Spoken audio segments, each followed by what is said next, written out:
Well, we managed to get a little bit sidetracked, but what else is new in Breath of the Wild? Hello guys, this is UniversalGiant, and welcome back.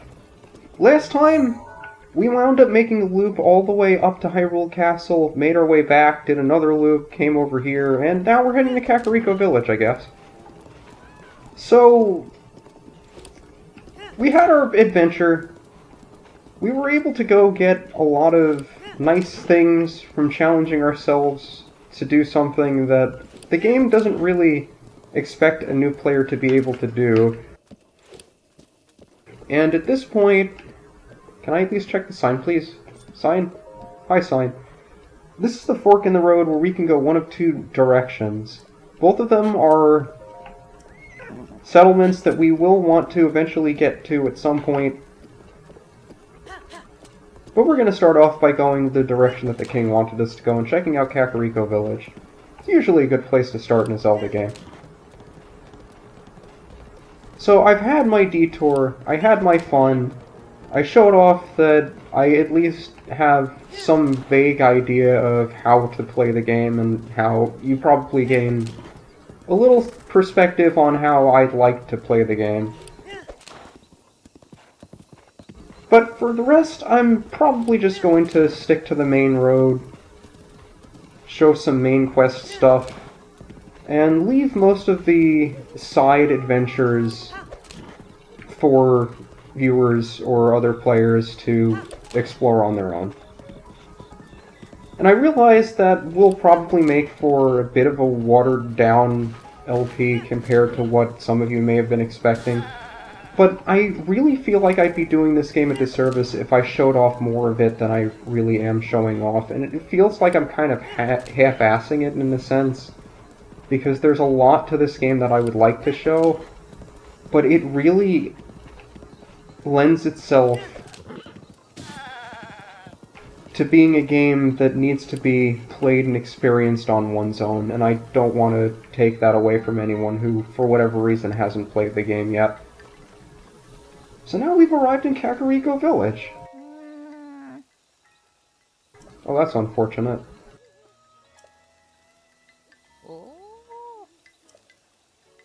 I wish I could fix my own twisted ankles that quickly.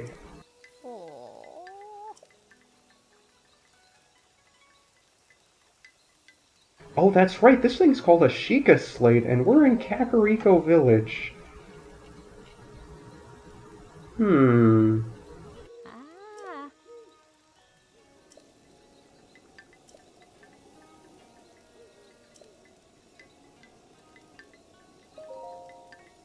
So it turns out there are some Sheikah left after all.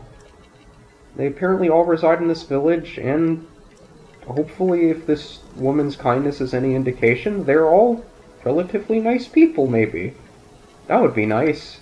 I'd love to meet nice people. This is the first human settlement of any kind we've run into so far. Besides the stables, I suppose.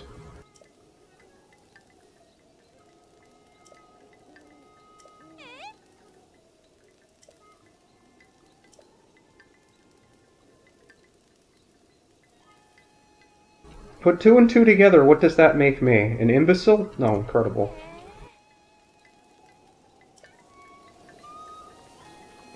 And we may have been lucky enough to find the one place in the world that people actually recognize the Sheikah Slate. So I guess we shouldn't waste any more time and just head straight into wherever Impa may happen to be.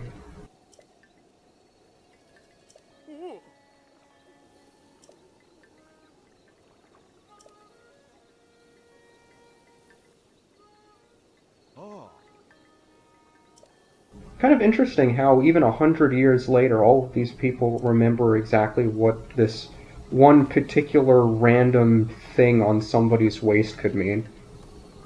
But it just shows how important it must be. Especially among this culture.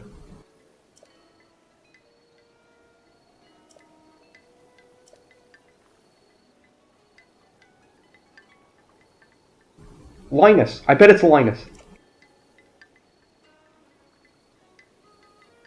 Paella? Oh, paella. Close enough.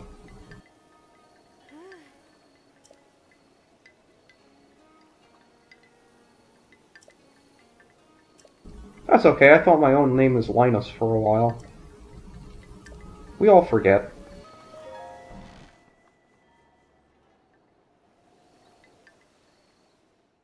So, you're finally awake. It has been quite a long time, Link. I am much older now, but you remember me, don't you? Funny thing about memory,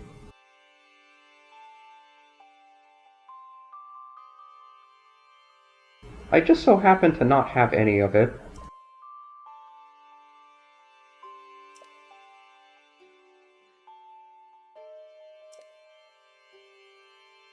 Unfortunate. Oh,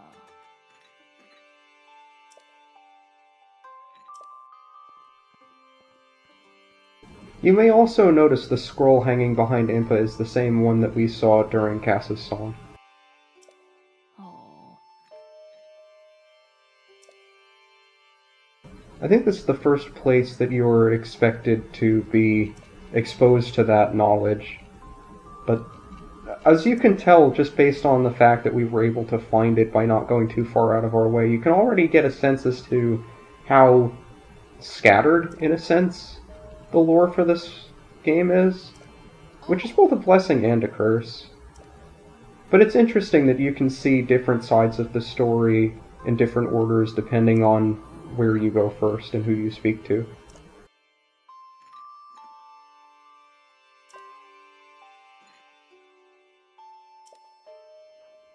Alright, well, I don't care about any stupid princess's message. No, might as well. We went all the way out here. Oh, I already have. There's no reason not to.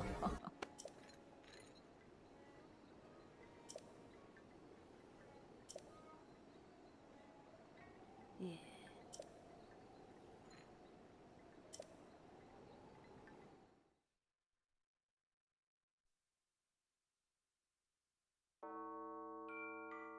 The history of the royal family of Hyrule is also the history of Calamity Ganon, a primal evil that has endured over the ages.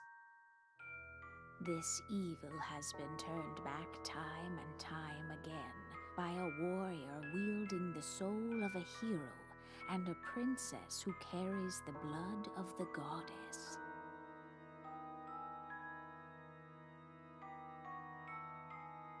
With the passage of time, each conflict with Ganon faded into legend.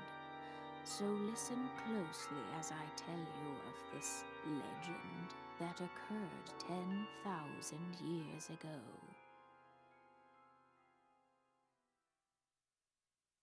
Hyrule was then blossoming as a highly advanced civilization. Even the most powerful monsters posed little threat to the denizens of the realm. The people thought it wise to utilize their technological prowess to ensure the safety of the land should Calamity Ganon ever return.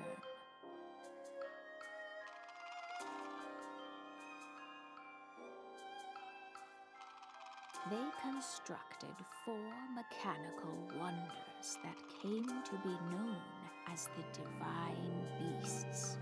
They also built a legion of autonomous weapons called Guardians. The Divine Beasts were piloted by 4 individuals of exceptional skill from across the land. And thus, the plan to neutralize Ganon was forged.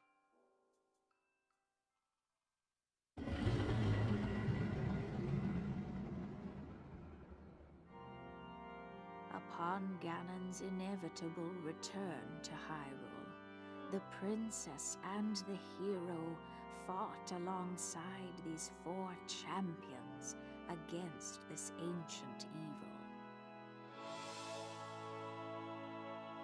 The Guardians were tasked with protecting the hero as the divine beasts unleashed a furious attack upon their terrible foe.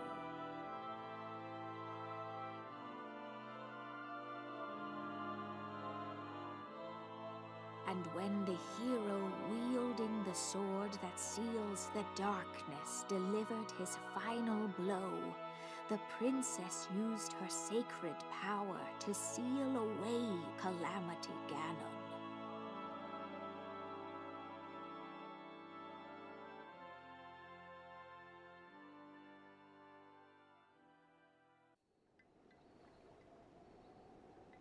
Oh. Now, I can't be the only person who immediately thought of Bastion when I heard Calamity, right? It's not just me. I hope it's not just me. If I wasn't still getting over a sinus infection, I'd try to do an impression of the narrator, but I don't think I could pull it off right now.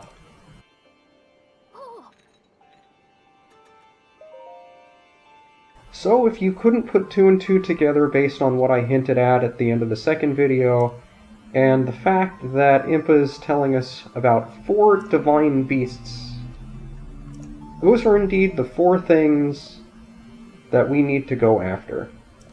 And the 4 things that I intend to do before finishing the game off.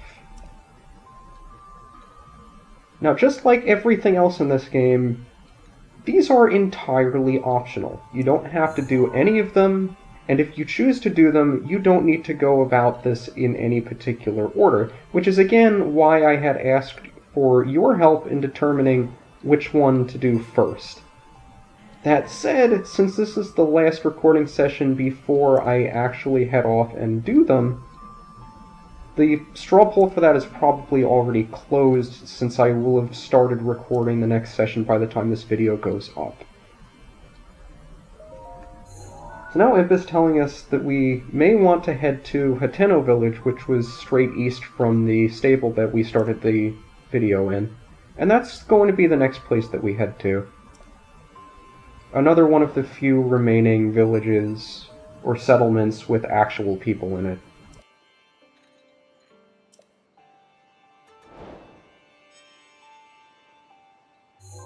So, you may have seen, there were 2 sets of waypoints that came up, and this is another thing that I haven't necessarily shown off yet. You can switch between which quest you have active, and it will direct you to either your next destination, which isn't that common unless you're doing a main quest, or if it's a shrine quest, it'll usually direct you to whoever gave you the quest, not actually where it is. So for instance, if I wanted to do the Divine Beasts, this is what I meant when I said southwest, northwest, northeast, and east.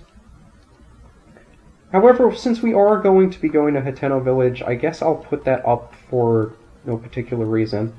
I forget if I need to talk to you again. I don't think I can do anything unless I go to Hateno Village. Understood.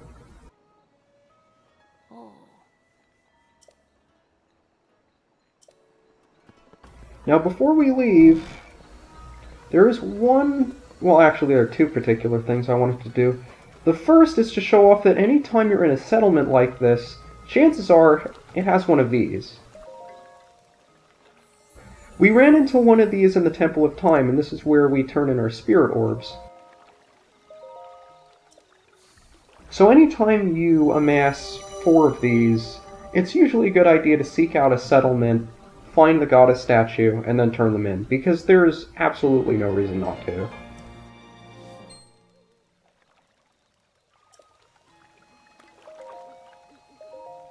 And the fun thing about these things is that they're sprinkled about in a number of places that you wouldn't actually expect them to be. So it's always fun to find 1 or 2 of them when you weren't really anticipating one being there. But all of these kinds of settlements, as you would expect, also tend to have travel points associated with them. Namely, the shrines. So before we leave, I'll just head right up this hill, and we'll take on this shrine that's supposed to teach us how to do something that we've been doing for a while now. And that something serves as the crux of how we will do combat. So I don't think there are any weapons or shields I want to necessarily part with. I guess I'll part with this shield. I don't think the weapon that we get on that side is better than a 16. I forget what it is, though.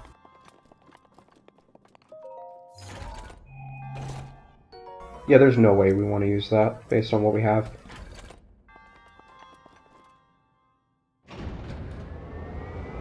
So since this is the first settlement that the game expects us to find, and to come here fairly early, it'll teach us all of the basics of combat that'll allow us to do a number of fancy maneuvers that we've already shown off how to do. Oh, and this guy is...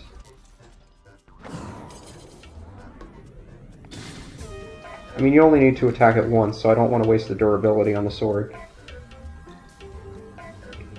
So they teach us how to side hop and backflip, and you have to be close enough that the attack would connect with you otherwise for this to actually work. I don't know why I'm not getting the timing. Is it different than the timing of the other guy, or am I just trying to do it based on the fact that it would be a two-handed weapon? I don't know, maybe my timing is based on a two-handed weapon, because I expect him to rev up a bit before he does it.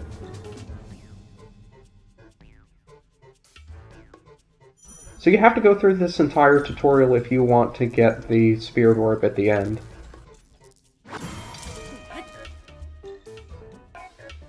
But the nice thing about all of these techniques is that they feel natural.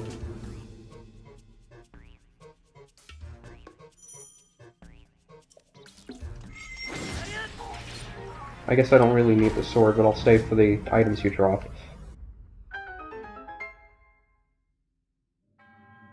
Now, the closest thing to these kinds of techniques in previous games was Wind Waker's parry system, and I suppose the special techniques in Twilight Princess, but they didn't feel as well connected to the rest of the game in terms of combat techniques as they do in this game.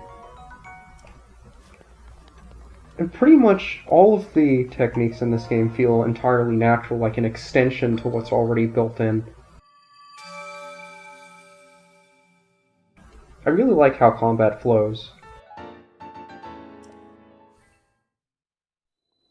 And now that we have this travel point set up, we can go straight back to the stable, and then head due east to Kakariko Village.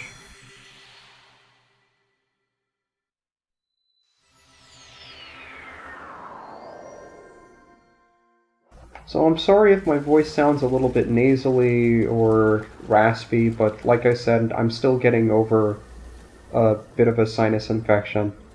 So I've been coughing, but I've probably been cutting that out of the commentary anyway. But even though Oreo is all the way in Kakariko Village, if we come up to the stable, we can bring it right over here. So it's super convenient. Unfortunately, we want to go to the right, I think. Somewhere through here. And hopefully we'll be able to find another settlement before too long.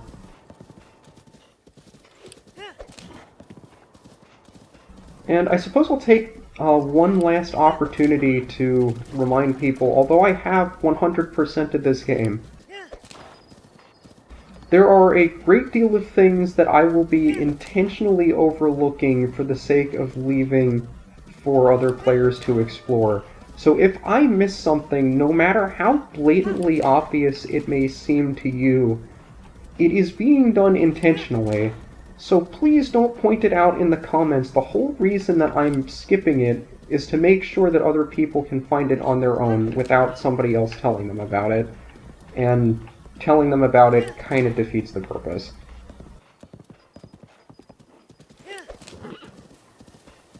So we'll just follow our way through here. I love some of the natural structures that occur here. You can see that there's an enemy camp down there underneath that giant rock formation. That's one of my favorite areas in the game, just the way that whole geography is set up. And as you can imagine, there's an entire plateau up there for you to explore as well. So it's not just the underneath area that's interesting, but there's also the area on top of it, and I believe Hateno Tower is up there too. Or if it's not, it's somewhere nearby. Yeah, there it is. You can also see a shrine off in the distance, and it's nice that they chose that particular shade of orange so it glows off in the distance against most of the natural colors, the grays, the greens, the browns. It makes a lot of the shrines and towers much easier to spot simply because they're in that particular shade of orange. So all you have to do is just look around. And it's one of the nicest things about the towers.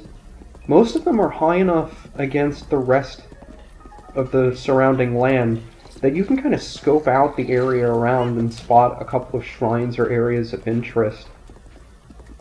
In addition to it just giving you the map for that area and a travel point to go to, it also serves as a really good vantage point that lets you see everything nearby and gives you an idea of where you may want to travel to next. So I don't know about how most of you play this game, but I found myself trying to locate the highest point in whatever area I was traveling to so I could scope out the area and see what else may be nearby worth traveling to.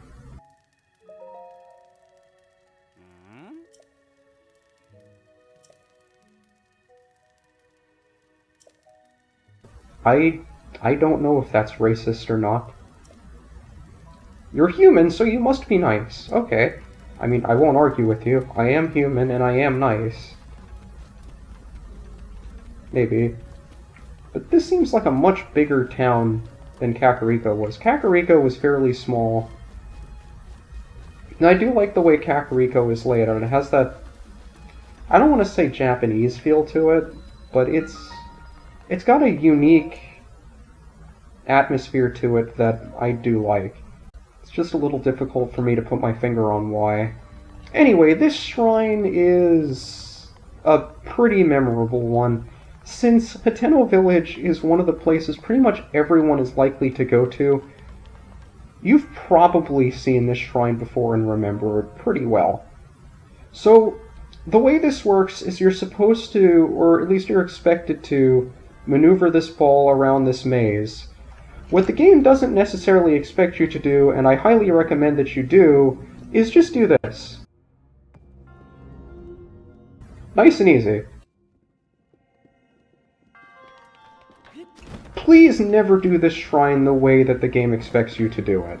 There's absolutely no reason to do it that way, no benefit, and it's only more frustrating to do it that way. So please never do the shrine the way people expect you to do it, and do it this way. It just makes more sense.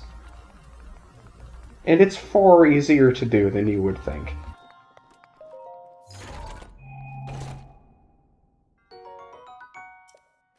Also, the Phrenic bow is really nice in that it acts like a sniper bow, where you can zoom in, and in addition to zooming in, it also has far less arc than the other bows.